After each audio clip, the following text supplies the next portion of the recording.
Dear Saint Valentine, this is to tell you that you're my friend and that I intend to write you many letters, says the user's guide of the Olivetti Valentine typewriter.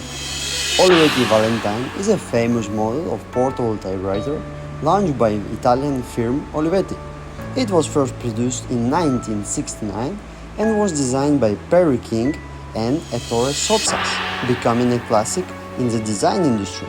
Ettore Sottsass wanted to break with the old ideals of working in the offices, and the Olivetti Valentine would create a more flexible way of working since it was light and portable.